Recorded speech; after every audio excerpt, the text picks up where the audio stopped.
السلام عليكم ورحمة الله وبركاته. أعوذ بالله من الشيطان الرجيم. بسم الله الرحمن الرحيم، والصلاة والسلام على سيدنا محمد أشرف المرسلين عليه الصلاة والسلام على آله وصحبه وسلم أجمعين. آمين. Participation in Hilf al-Fudul. For many years the Arabs were struggling with a succession of relentless battles, but for how long could they allow this to continue? Following the truce agreed upon after Harb al-Fujjar, some people decided that just as bloodshed and carnage in the past was brought to an end by a pact devised by Fadl ibn Fudayla, Fadl ibn Wada' and Fudayl ibn Haris, thereby lending their names to this pact popularly known as Hilf al-Fudul. In the same way, today there is an urgent need once again to revive this pact. In some of his poems, Zubayr bin Abdul Muttalib revisits this pact. إن الفضول تحالفوا وتعاقدوا ألا يقيم ببطن مكة ظالم.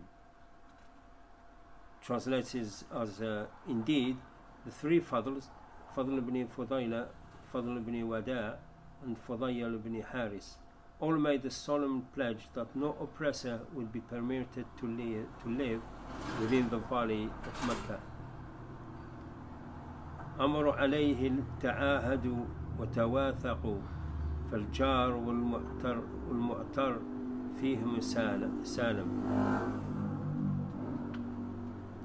All of them, translates as, all of them also pledged that it be a neighbor or a visitor, everyone will be safe within its environs, or within the environment.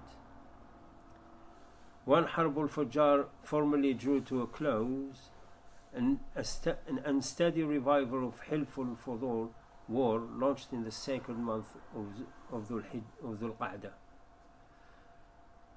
The first person to initiate a revitalization of this pact was Zubayr bin Abdul Muttalib. A conference was convened between the Banu Hashim and Banu Taym in Abdullah bin Jaddan's house. Abdullah also prepared a sumptuous meal for all the delegates of this conference. Amongst other things, the members pledged to assist the oppressed at all costs, whether the oppressed was a local inhabitant or a foreign visitor. They undertook to assist him to the best of their ability. Rasulullah ﷺ says, during the launch of this pledge, I was also present at Abdullah ibn Jaddan's house. Even if I were offered red camels in exchange of this pledge, I would never accept. Now, in Islam, if I were invited to a pledge of this nature, I would definitely accept this invitation. Abdullah ibn Jad'an was a cousin of Sayyidatuna Aisha radiallahu anha, her father's brother's son.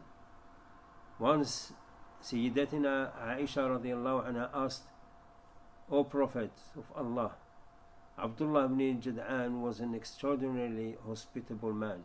He was incredibly fond of feeding the people. Will this benefit him in any way on the Day of Judgment? Rasulullah ﷺ replied, no. This is because he fell short of saying the following dua: Rabbi ighfir li khati'ati yawm al-din.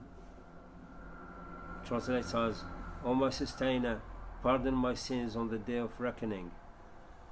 In other words, he did not seek forgiveness for his sins nor beg for Allah Ta'ala's pardon at any time in his life. Rasulullah ﷺ said, whilst walking during the hot summers, I would sometimes take shelter in the shade provided by the trough or cooking pot of Abdullah ibn Jad'an. In other words, the trough or cooking pot of Abdullah bin Jad'an was so gigantic that a person could stand in its shade. It was as though this trough or pot was a specimen of basins as large as reservoirs.